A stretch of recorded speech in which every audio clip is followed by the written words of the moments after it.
aliens that came down here. We didn't have billions of population. So obviously we're talking about spirits. But souls, that's a whole other thing. And number one, it has something to do with the original lineage, the original people.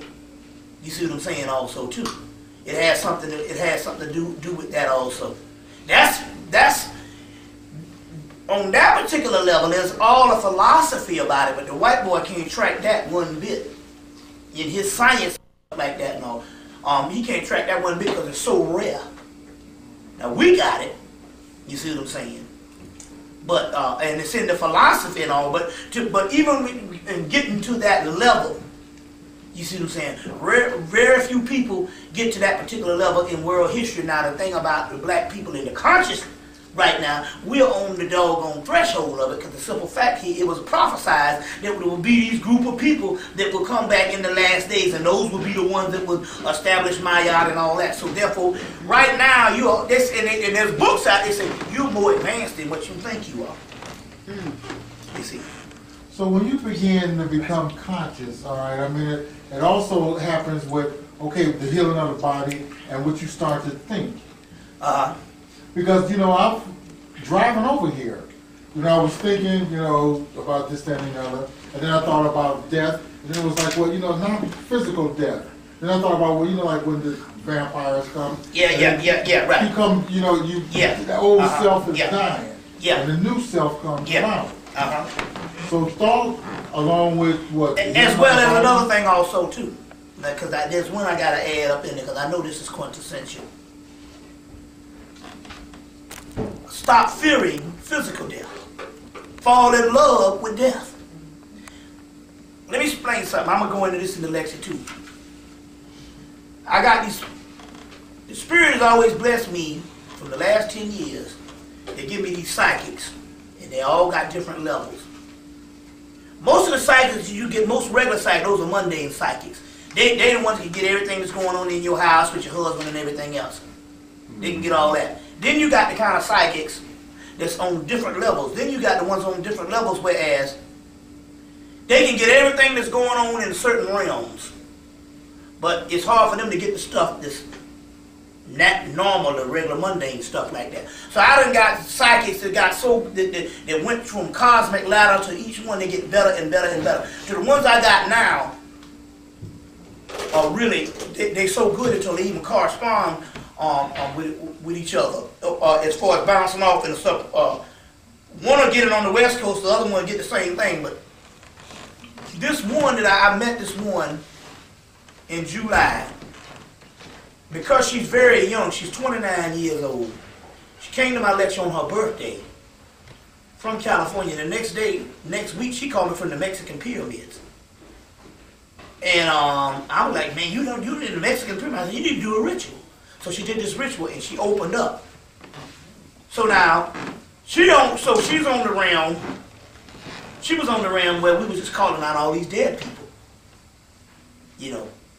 So we basically call on all the stars and stuff that died and all, you know, to find out whether they either killed or whether they died and stuff. So we called it Barry White. Barry White was like, no, I just was ready to go.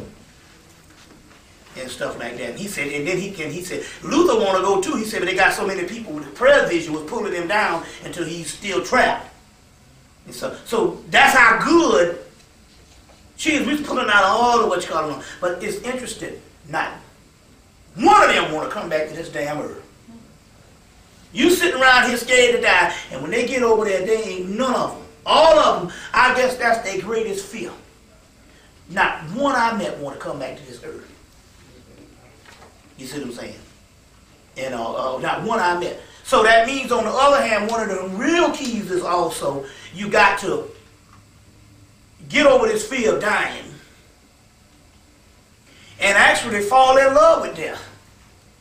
You know, how do you do that? You go, well, hell, everything that's messed up over here, you don't have to go through over there. It's a whole nother world. As a matter of fact,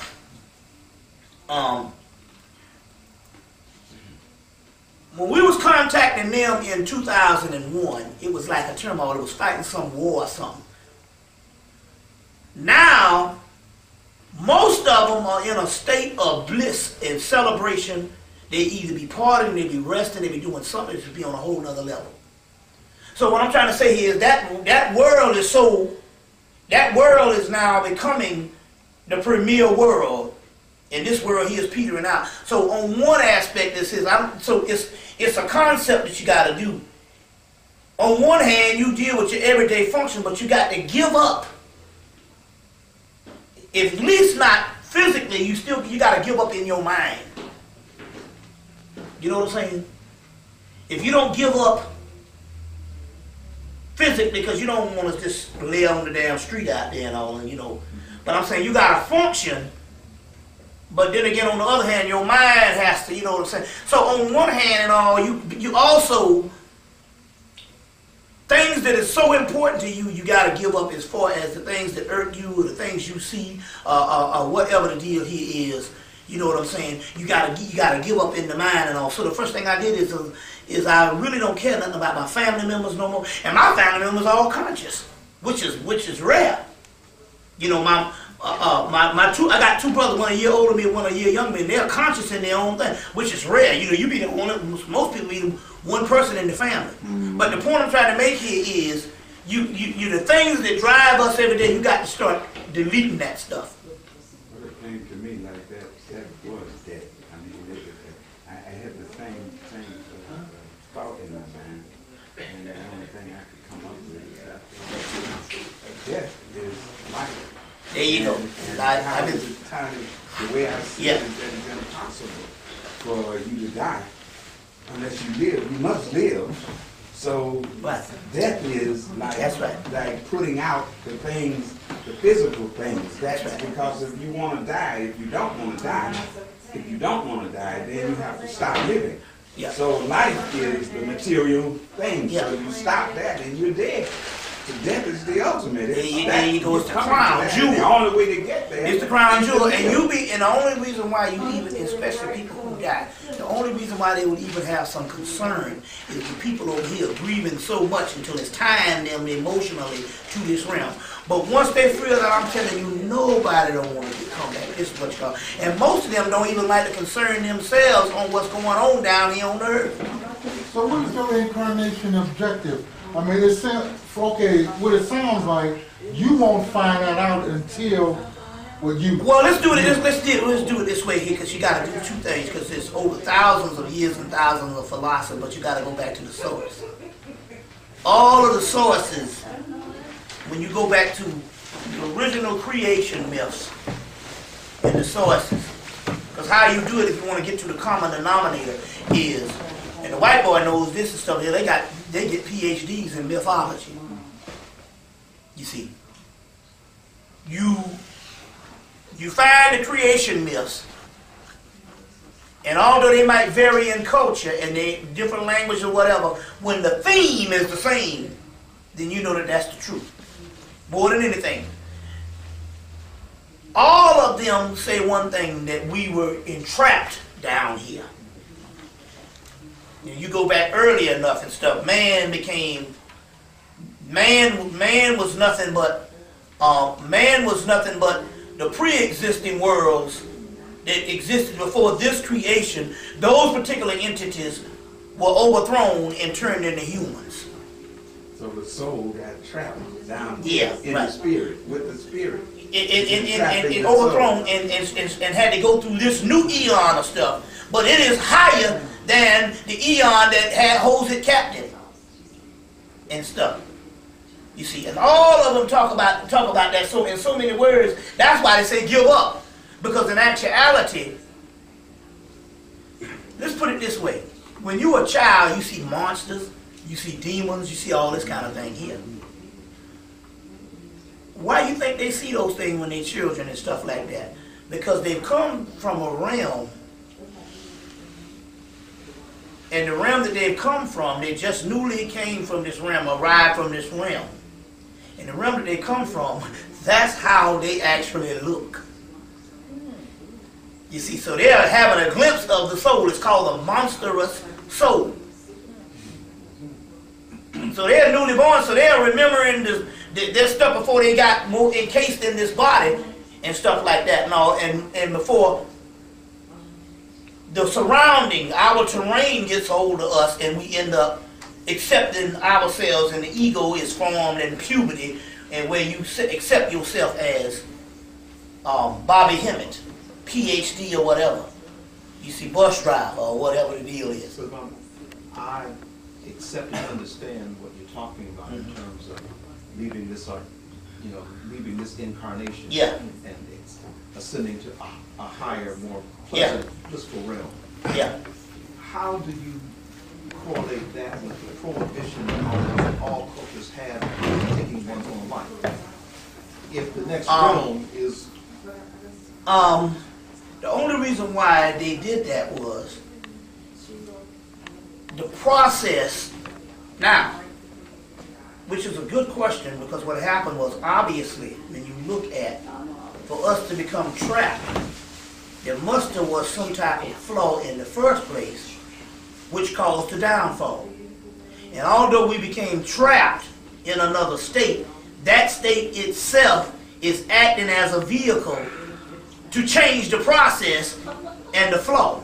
So life was, and all, you see, if let's just say if we went back to the state that we just fell from, it would have just been a cycle of just doing this over and over. So therefore we had to remain in the dormant state of what held us captive to come into another state. That's why Dionysus is celebrated as the wine. Osiris is celebrated as the wine. Jesus is celebrated as the wine. Well, what does wine do?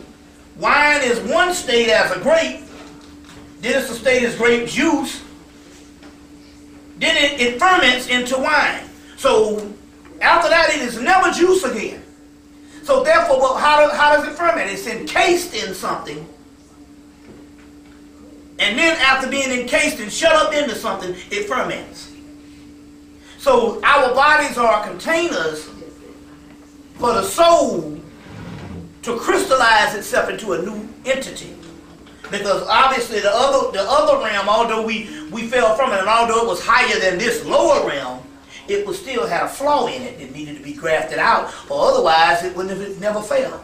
So this was more, it's called, that's what really Maya is. Not all that stuff that most of the historians was dealing with. Oh, balance all the righteousness. Now, they took those same Mayakian principles and they used it. See, it's several levels. On the mundane level, they use it as the laws that govern society.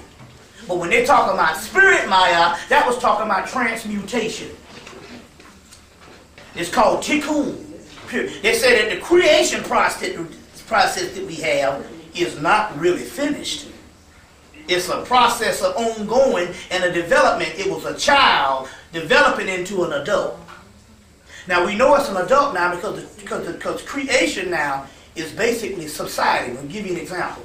If you notice now how black people are not even creative, I even look at Comic View. And most of them people on Comic View are saying stuff that the other brother said 20 years ago or 10 years ago. And now now when Marcellus said it, and it was real key on that when he said, there's a difference between creativity and gimmicks. You see what I'm saying? He said when he was in high school and he played little things, he said he'd be making up all kind of stuff. He said it was a gimmick. It's showmanship. You see what I'm saying? We got a lot of showmanship now, but the creativity ain't there. You know how niggas just used to just be creative. You know what I'm saying? Now, they have learned how to get in a series of repetition and they will give you an entertainment, but it's no creativity. Nobody coming up out of the box.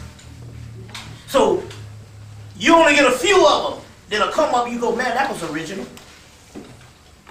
And that's what creativity is. That's why the white boy can, going back to the music, he can stop the melanin now for one reason. I'll give you an example.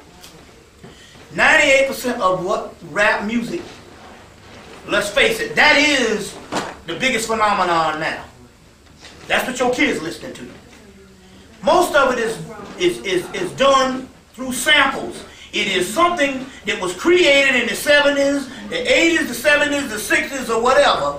Mainly out of the 70s music because it's a folk phenomenon.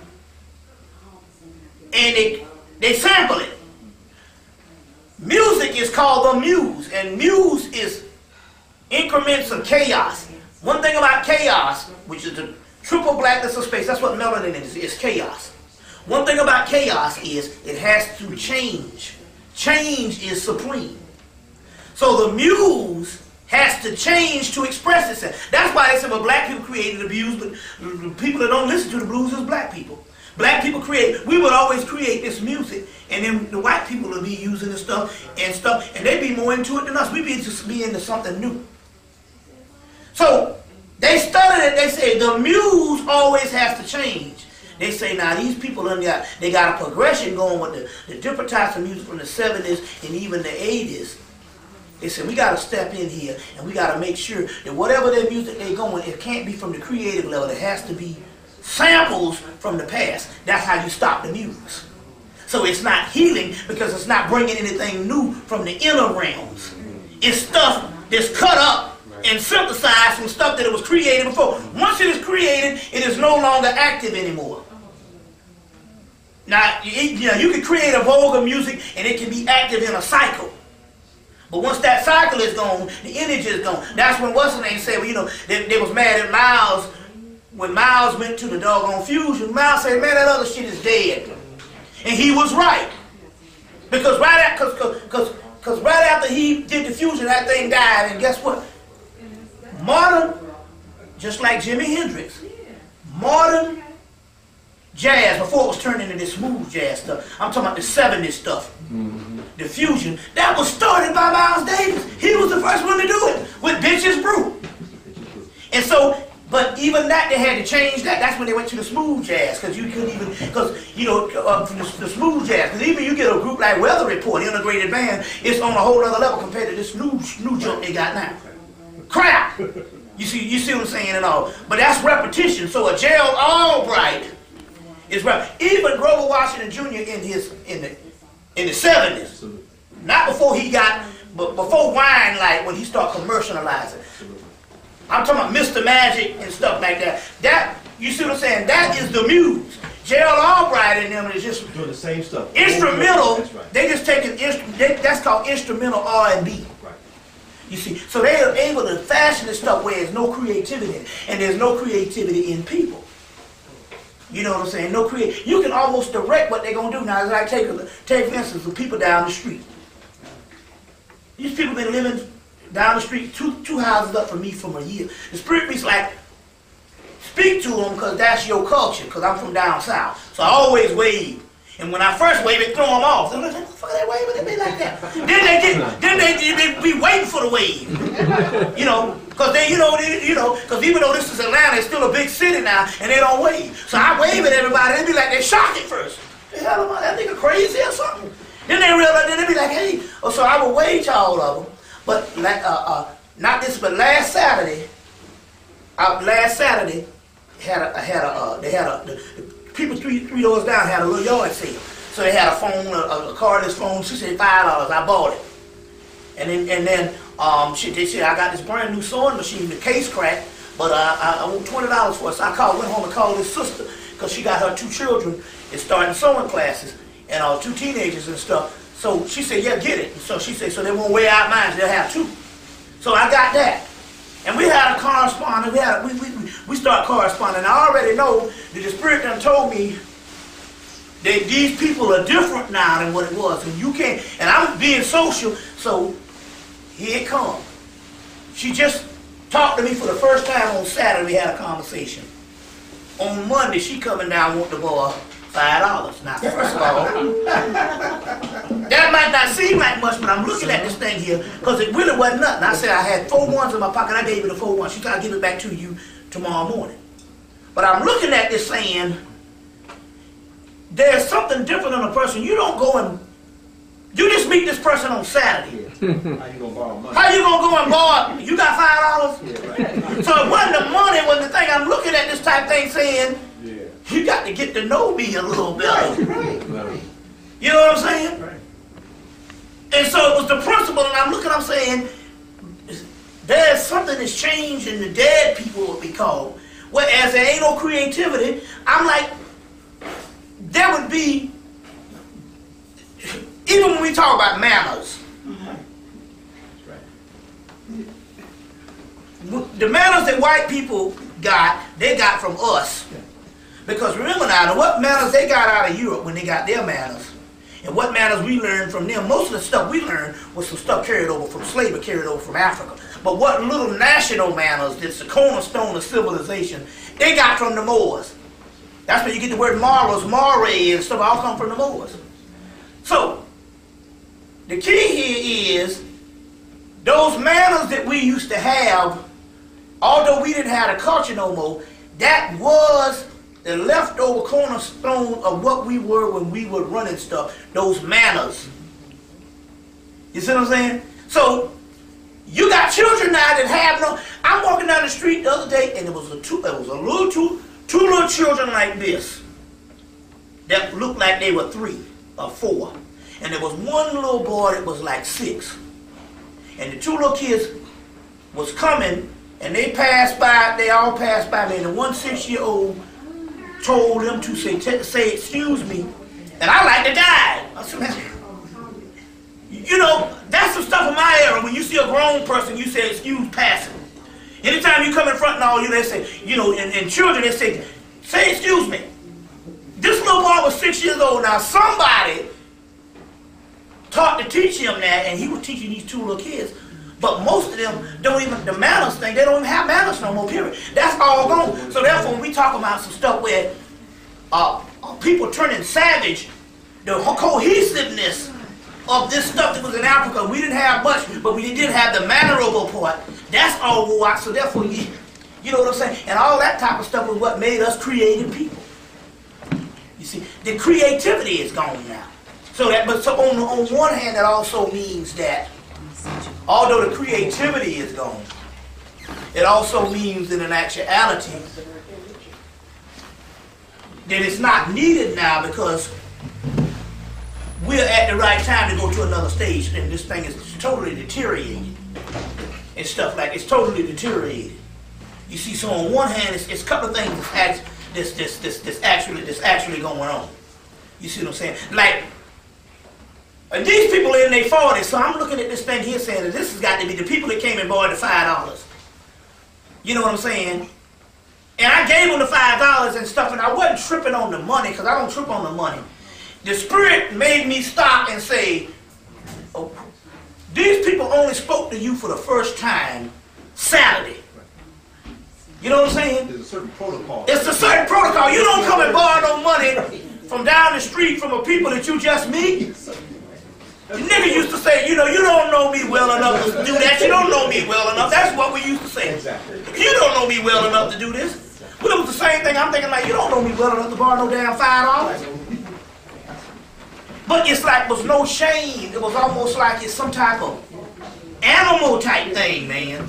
It's survival of the fittest. It's the, see, if you take, you see these futuristic movies where people fighting for gas and fighting for food, and you got to hold on to all your stuff, and they got these zombie-like people and stuff. The civilization is going, and that's what's happening right now. It's just on another level, and we ain't figured it out yet.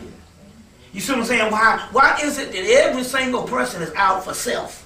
It's the loss of civilization. Yeah. The art of being civil. Everybody is out for self. You know what I'm saying? By and large, all of the teens, and all of the teens, and up to the 40s, cities, people are 40, and you can put it up to them. Yeah. But they lost it. Yeah. But there's hope, because here comes a 6-year-old, and he's bringing it back. Well, yeah, well, it's not totally lost. That's it. Because it's shifting it. Well, let's put it this way here. But what it's also saying here is that was just something to remind me of the past. But on the other hand, also too, that most of the ancient texts talk about a mass deterioration.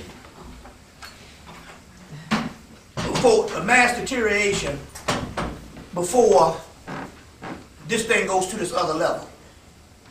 What we didn't realize was that mass deterioration been going on, but even in this book, this guy, Trevor Ravenscraft book, the Mark of the Beast, he said the people are conditioned now till the deterioration seems normal. So they don't even know that they deteriorated. The first thing is because we're a consumer society. So long as you exist to go shop and consume, all is well. 10 people killed themselves last night, but as long as I exist to get the things that I need, all is well. So we in this zombie-like state. You see what I'm saying? Nothing matters as long as the store is providing the goods and services that I need.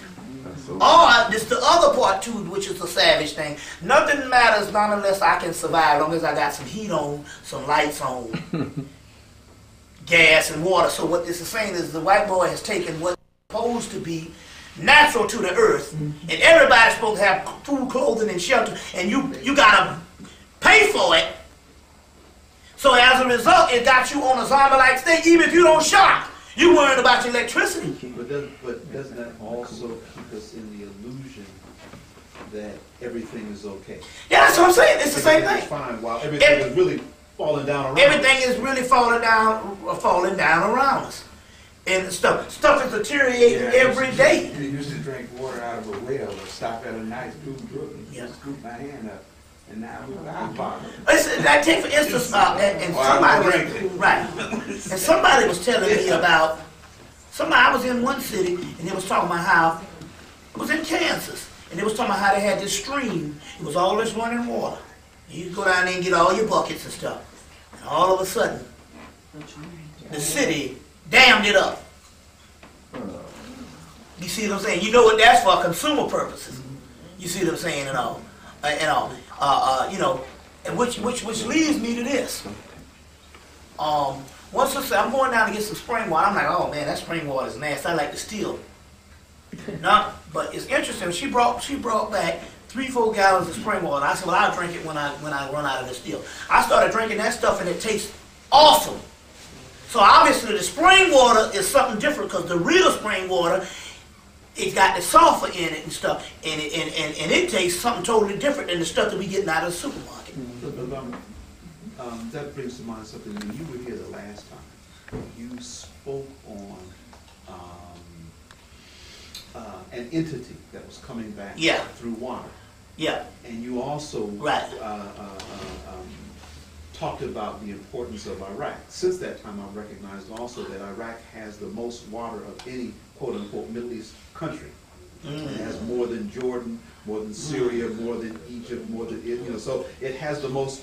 It has a number of bodies. That's a whole nother development. Can you just speak on the importance of Iraq? Well, let's put it this way. The thing about it is this. Now, Farrakhan, right before he retired, so they had one couple of little prophecies, the last couple of things Elijah Muhammad said before he left. And they held on to all of that type of stuff, and he did a whole lecture before he retired. He just retired this February. He said, I'm retiring, But he'll do stuff on the premises of the mosque, but he's not, so anyway. And he read the last prophecies, and they said that America will go to war, and they will be successful, but when they come back home, America will fall. Now, Nostradamus got one in the prophecies that was taken, the ones that they came from Paris. They have had these. They only put them out in 1995. These are the ones that the French government was holding since the 1600s. And in there they say, America last hand bloody will not be able to have victory by war, but between two rivers, they will feel a military hand. You got to change? Yeah, change. Yeah. Okay. Are we still on schedule? Yeah, it says in the Nostradamus thing, they say that you won't be successful at war, but between two rivers you will see a military hand. And this is probably one of the greatest things, if you ever was looking for a break in something, what came up out of that war is one of the greatest things that's going on. Not necessarily the war, but what's going on now. And that's the key. And I will say this much, I want to go into it in detail tomorrow, but I will say this much here. Now let's think about this. They want to send more troops. They talk about the National Guard, sending the National Guard. Thousands of them. Right. Now, this is the key I'm trying to say. You just got to use your head on this one. If you get up to go to war on a full-scale war, as they supposed to have done in March, Yeah. Then the amount of people that you estimate for the full scale of war, which was 150,000, which they went over there with. It's 150,000 on a full scale war. In peacetime, even if you averaging 1 or 2 people dying a day, why would you need more troops? You see what I'm saying? To go over on some peacetime mission to just secure a place. It don't make sense. You got 150,000 people over there, you barely lost about 100 and something. Then all of a sudden, you need more troops. And that's the great mystery. The great mystery is this.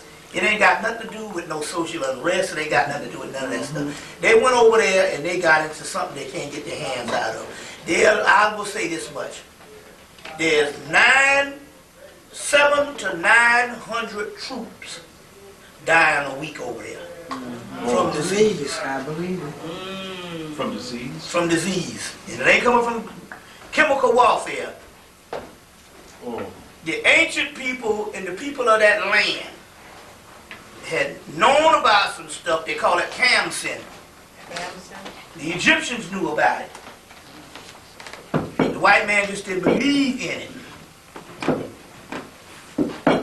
And it's I'm going to go into this tomorrow, but it's an entity or a disease-carrying entity that comes through windstorms. So remember when they first got in there, the first 2 days they got in there, there was 2 windstorms, the first 2 or 3 days, the war was already fought. What they're not telling people here is that they sick as dogs over there, and they got 9,000 of them, 900 of them dying a week. It's close to 5,000 a month. So they got to have people to come over there and replace. Now this is the key. You know what it is. This is the key is that they have, and so then they told you right there in August, they said it for a week, they started telling you how the soldiers were sick. Anybody heard this? They're real low key about it. The mystery here is, there was one group of parents, a couple of them went over to Europe to see their children. They went over to Germany, they had some of them in the hospital, and they had to go in full dress, you know, mask, feet covered, head covered, and everything, and they still died. And all. So what it is this: they got it. They went in there and they tapped into something that was very ancient, and the ancients talked about it for years. Is that because they went over there for something ancient? They went over there. Yeah, they invaded the Typhonian Egyptians, which is pre-dynastic Egyptians, said that they had these rituals that could destroy the earth.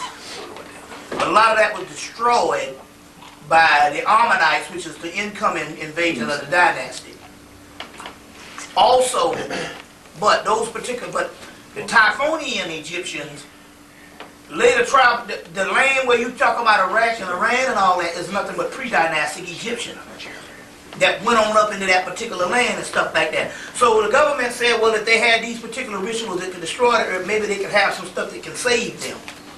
So the whole concept was to go over there and loot the museum and get all the stuff out of the museum and the library. And that stuff was already, they didn't loot, that was just to fool people. They went over and cleaned out all of that stuff and got a hold of all of that stuff. And Saddam was in on it too. You mean to help them to get it? Yeah, he was in on the whole thing too. That's why he and his sons, the ones they say they killed, the people in Iraq said that's some bullshit. They said, we don't believe they did. You know what I'm saying? Him and his sons are all chilling somewhere.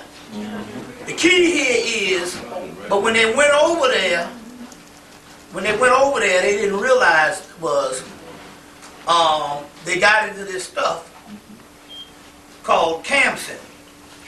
And Kamsin is an ancient thing, and it's a wind and it's a spirit, but it's very deadly. It carries these diseases. It gets in the central nervous system and destroys you from the central nervous system. You know, you see what I'm saying? So what's happening is that they're dying over there like flies, and they need to replace. They even you know, that's why they also went to Africa They ain't never sent no troops to Africa, but all of a sudden they gonna, you know, they did the little thing with the exploitation of the Somalia, but they gonna go to West Africa and send 2,000 troops over there to Liberia and didn't even go on board, didn't even go on the land. So they're fooling people. They trying to find things that they want these particular troops and different things to deal with around the world, just so they can't send them back here. Because whatever it is they got, you can't never see them no more. Wow. Because you will die. What's up with these ones that come home on a furlough? Those ones that, some of those was coming home had already, they weren't sick, and they tested, and all like that and all. But the ones, but they announced it, the Pentagon announced that they're gonna have to be over there for, they announced in July that they was gonna be over there for 4 years. You see.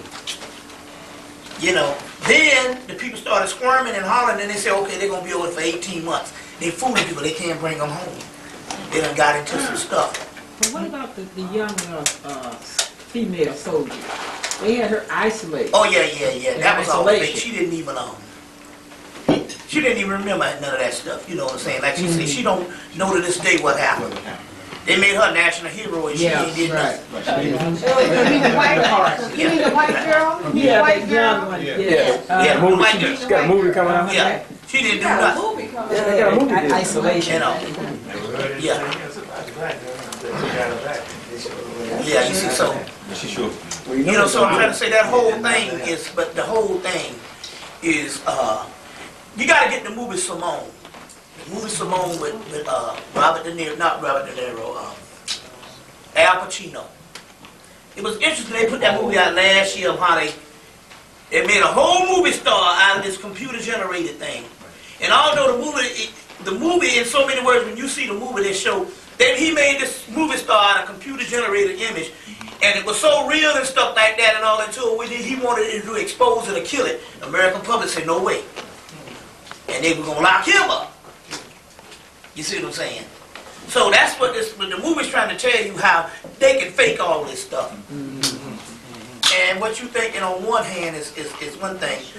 My point here is, you don't need 100,000 soldiers to police a place. That's right. And then got to call for more. They're over there and they're in trouble. Don't be alarmed, because this is all good. This is the stuff that was prophesied. So there's some stuff that's going on.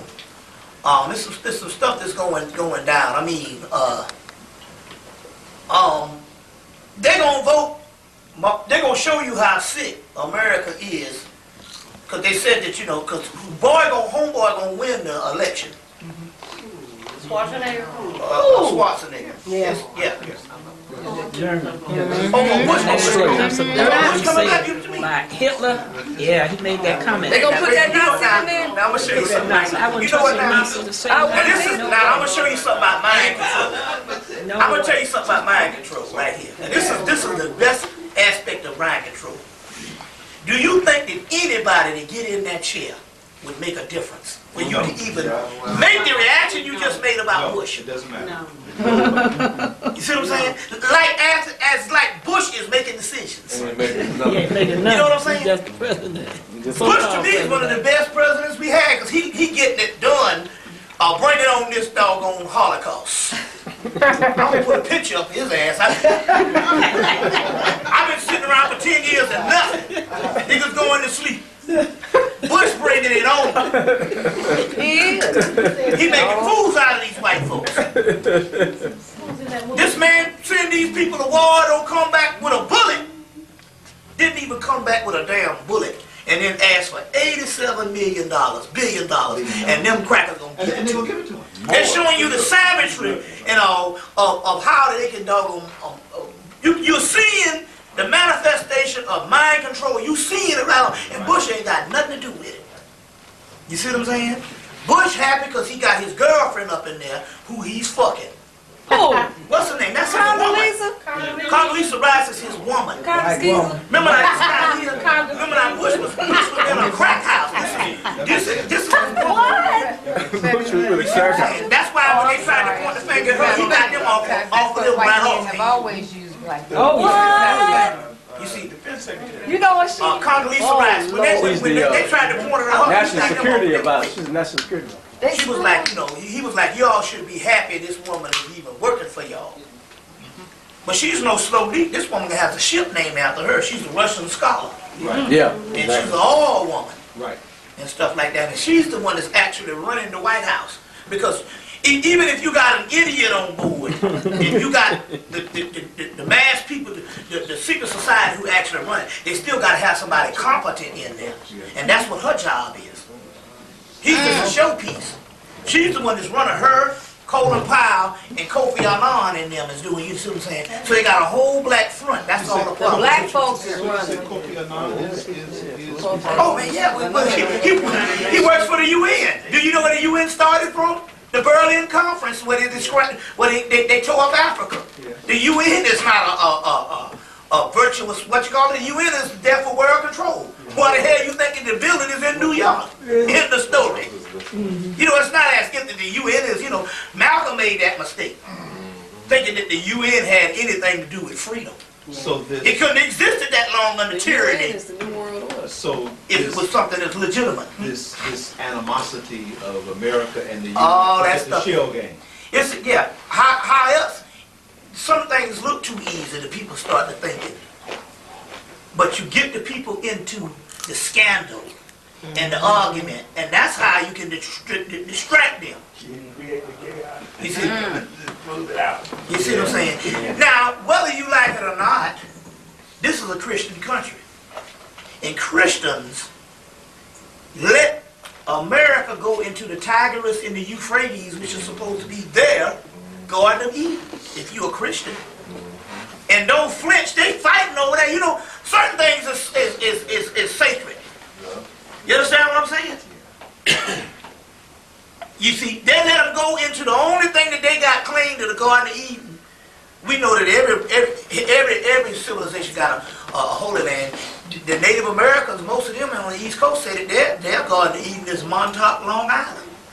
That's where they said that their first man stood up. But when you think about this all being one landmass at one time, then the Garden of Eden was the whole planet. That's right. But, so that still makes Tigris and Euphrates legitimate. And all this Christianity and stuff going on, nobody flinched. They say they going to war in their Garden of Eden. But they all pitting each other with the fight going on. You see what I'm saying? And plus, they done pimped them, because how do you see the whole concept of ruling a people is you rule a people just like a pimp rules a hoe. Now anybody know how a pimp rules a hoe is, and it's just in the movie how a pimp rules a hoe is. He don't rule a hoe by treating her nice. He rules a hoe by exploiting her. It's just like if your mama didn't love you, you'll spend the rest of your life trying to appease your mama and get that love. That's what a pimp does with a hoe when he turns a hoe out. So there's a whole science behind that. That Hitler even talking about how you go in and you pimp a nation like a hoe. You see what I'm saying? Well, it's that particular concept. It's that particular concept on how this thing is run. It's not run by it's run by military might and put your boot in a person's face every morning. So the people enjoy the boot. Because they don't think that anything can come without the boot. You see, it can come without the boot. So how did they make a pimp out of America? They blew up the damn building. They blew up the Twin Towers. That right there, once you pimp them down with fear, you see what I'm saying? Then they will be, to not give up their security, they will do anything on this earth. You see what I'm saying? They'll do anything on this earth. You see what I'm saying? You see? So it's that type thing. It's a pimp thing, you know. They couldn't have done this. They used this mind control. They couldn't have gone back up into Iraq. And they went there in 91 and went there in 98. People don't understand, but that's what I'm talking about, this thing here. You thinking that a person, this Democrat gonna sit in there. Didn't Clinton go into the doggone Iraq? Sure did. Now I want to know What policies changed when Clinton was up in there? Not one. Only thing Clinton did was hire a bunch of niggas on his cabinet. You thinking it was like it's Clinton was the worst president in 50 years. They talking about re-election. They said Clinton was even worse than Reagan. Hell, Reagan did give us fucking cheese. I miss that cheese too.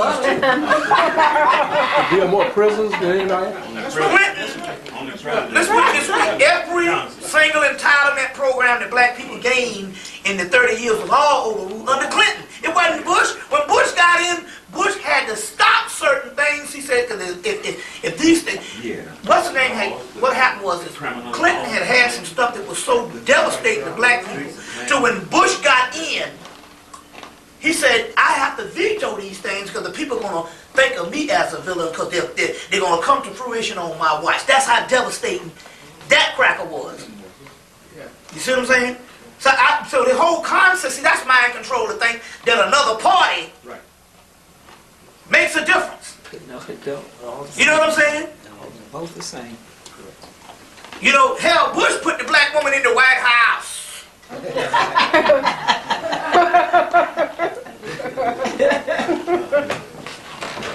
You know, when I see her, the first thing I'm going to say is I'm going to ask her for some booty. I said, you done pimp for that damn hillbilly, goddammit, you can give me some.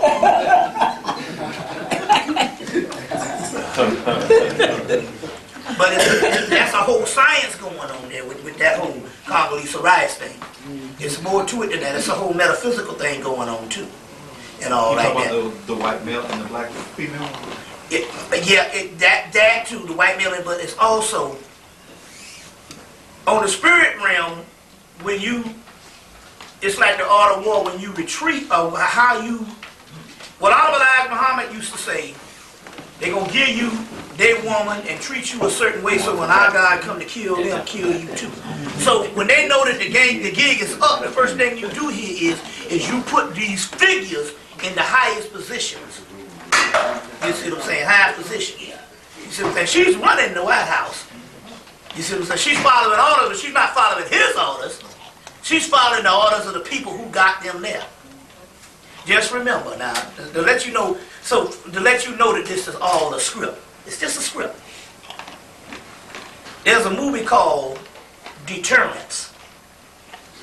Deterrence. The movie is called Deterrence. It came out in 2000.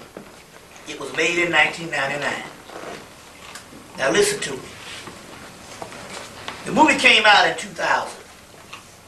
It's a movie about a guy who did not win the election, but was appointed. He gets his security advisor is played by a black woman. Your girl, what's your girl? The Moesha's mama. Shirley Ralph. Yeah. And she's his security advisor. Because he's appointed, who was appointed and not elected? Anybody bring to mind yet who I'm talking about? Bush. Bush. Was Bush appointed or was he elected? He was appointed. He was appointed, he wasn't elected. He lost the election. Right. Okay now. Court. So this guy in the movie was appointed, and so after being appointed, he decides to make himself worthy. He goes to war with Iraq.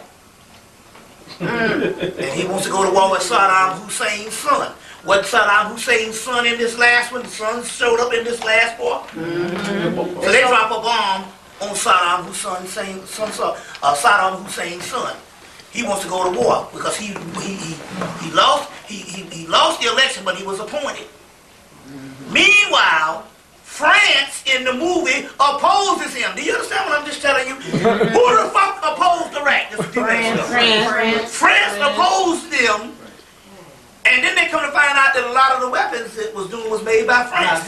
Right. Well, in the movie, they found out that the weapons was made by France. But he got his security advisor, which is a Congolese rice. It's played by Shirley Ralph. There's only one problem.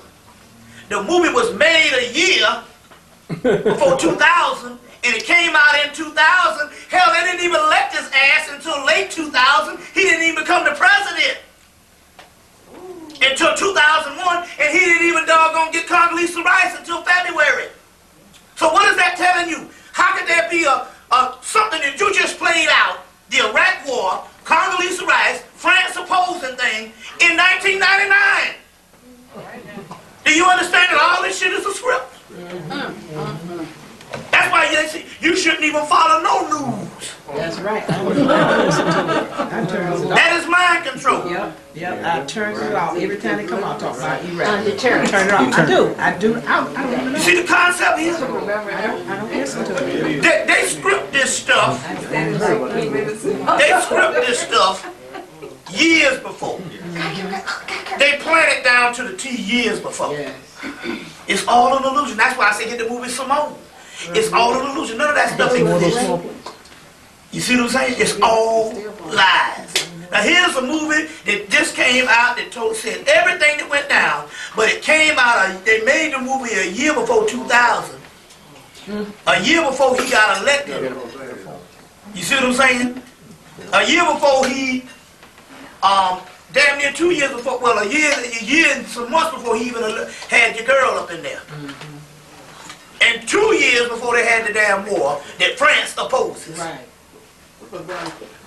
Many of us do watch cinema a lot because they do tell you what's going on. Right. What's their purpose in telling it in movies? Why do because it's a monitor. See, you got to understand, you're talking about elite people that run the world. It's not fun if it ain't a game. It ain't fun to just fool people and control them like that. It's a game. Plus, it's also a monitor to see, because they're trying to fish out the smart ones. So it's a monitor to see whether the ancient people of the earth still remain dumb. Mainly, they talk about us. They go and put the truth out there, and they say, well, we done gave them the truth. They come on the doggone on the news sometime and recorrect shit they said a month before. And they say, well, them fools ain't caught on yet, it's still safe. So on one What about her name, Condoleezza Rice? Didn't that line up with the Apollo Manombe? Somebody said, because the Apollo system is called the Congo Rights. Congo Rights. Congo Rights. The Apollo system? The Apollo Manombe is a system it's the most powerful that comes out of Congo that was preserved in Latin America, like, well, you can also say Puerto Rico, Cuba, and Brazil. And so it's called Congo Rights. You get the word Condoleezza Rice. And she's running the White House. And all this stuff is going on here. But but the point here is, it's a game. Pawns in the game. See, if you're rich and you run the world, and you're playing with people's lives, it becomes boring just to rule people. Because the people are dumb and stupid. You want to see how many people wake up? It's all in the last movie, Matrix. Anybody saw the movie Matrix when he goes into the architect? And it was like, we designed this shit for you to wake up and come in. There's so many anomalies, they call it. And stuff like that. So they design this stuff. And so it's the same thing with these people. They design these things for certain people to wake up. You see what I'm saying? Just so they can study it. They always figure they're in control. Everything is under control. You see what I'm saying? So they figure they're in control, but they just want to see these type of things. But on the other hand, they put it out there as a joke. Put it in the movies. You see what I'm saying? Rub your face in it. Yeah. Make money out doing it too. Yeah, you know. And so that whole concept is that way. So that, you know. But then again, on the other hand, most people are so zombified until they got one source of information. If it don't come on ABC, NBC, CBS, or CNN, it's not reality. That's right. That's right. You see what I'm saying? It's not reality. That's it. So as far as, because I've heard black people say, I don't believe that, man. So why? I ain't never seen that on the news. I've heard black people say that. If that's true, why I ain't never seen it on the news? As if they're going to tell you. Exactly. I had one black guy was so savage. He said that Noah's Ark and all that stuff was real. I said, well, he said, I saw pictures of it.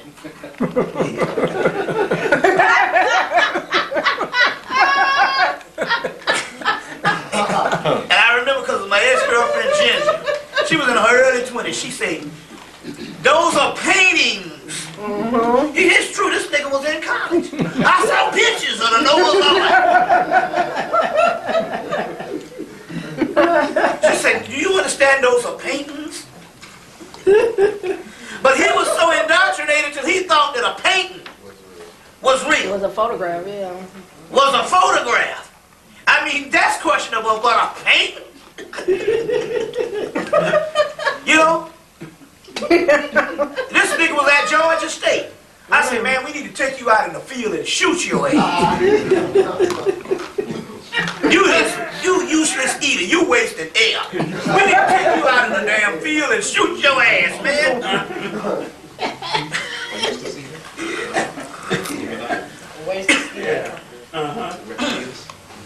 Shoot. It's amazing, man. You know, it's amazing. So I'm just saying, it's all an illusion. You know, and they got the movie Deterrence. It's hard to find. You can get it. It's on DVD and much called. You can go to used video store. You can get it. Deterrence. I got a copy, so I'm gonna start making copies if people want. It's called Deterrence, and they go into all of that in the movie. It's spelled R-A-N-T or R-A-N-T? Deterrence. Don't ask me how to spell, but Deterrence. Kevin Pollak is the actor. Timothy Hutton, Kevin Pollak, and Cheryl Lee Ralph. And everything that went down the last couple of months is in the movie. And, France opposing the war and all that. The script. Remember they said that, Copley said that about, when they asked Nixon to resign, he said, Miss Iraq, Miss Iran-Contra, he gave him 10 years of stuff that was going to happen that he wanted to be around. Because, he was trying to change the presidency, so he was trying to get rid of the presidency, of the HL thing. So he could be president forever.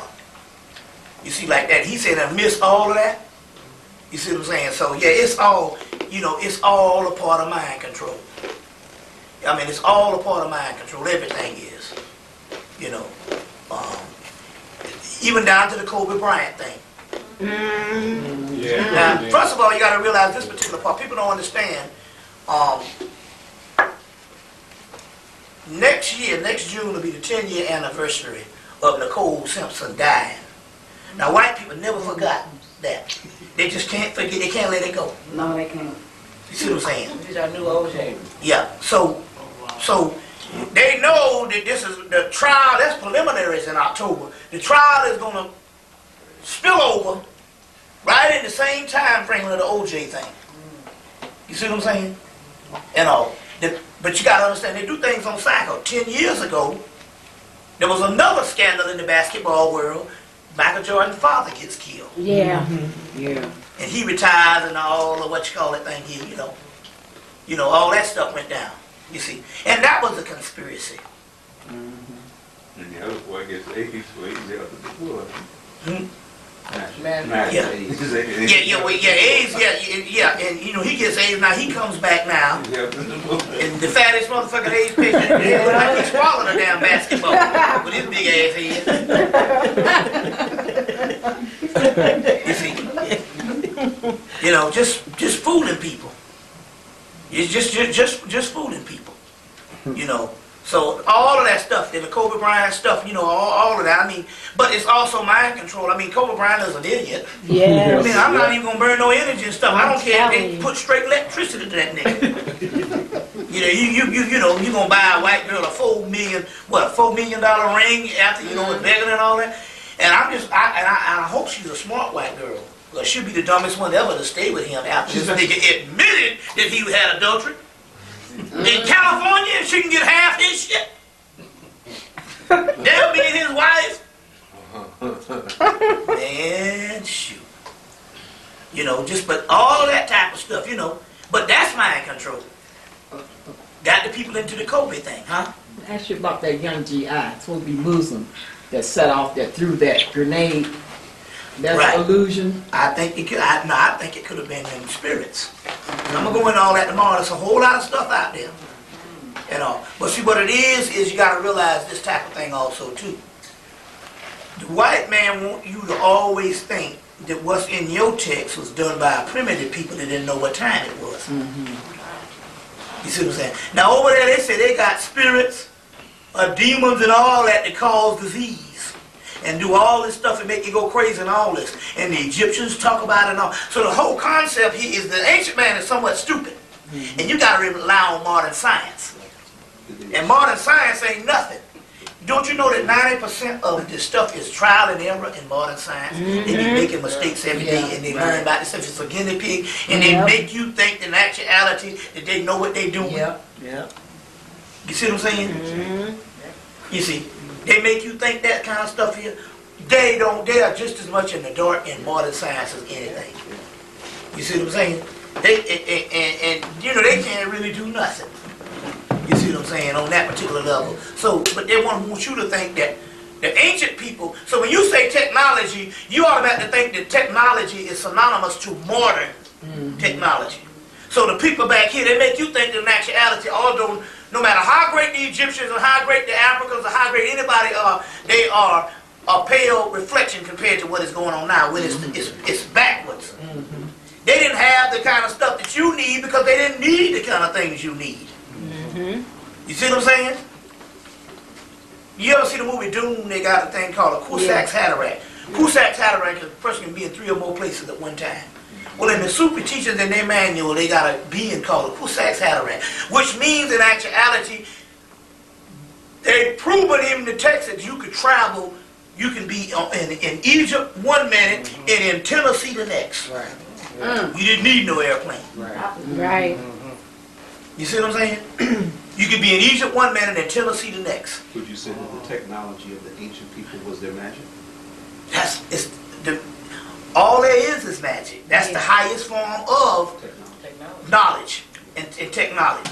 So the magic on that particular level and stuff like that, you know what I'm saying? I mean, you know, I just saw what they could do with me being when I crossed over into the spirit realm in 2001. Just the stuff that I saw that they can do pretty much just about anything. That's why they told me that, look, we pretty much can heal anything. The human body is the easiest thing to heal or whatever. And they pretty much, you know, I mean, I had a toothache start cussing. I said, I want this motherfucker out now. They got on it. The next thing I know, shit was gone in a few seconds. So I know. The toothache was gone. They got right on it. So I know, just dabbling on a little level like that. You see what I'm saying? But isn't that what ancient sciences, what the whites use to rule now? And actually, all comes from that? well, actually, they use some of it and stuff like that, but there's 2 realms. There's the seraphonic realm, which is the realm of the gods that existed and ruled the universe. And then there's the cherubonic realm. That's the ones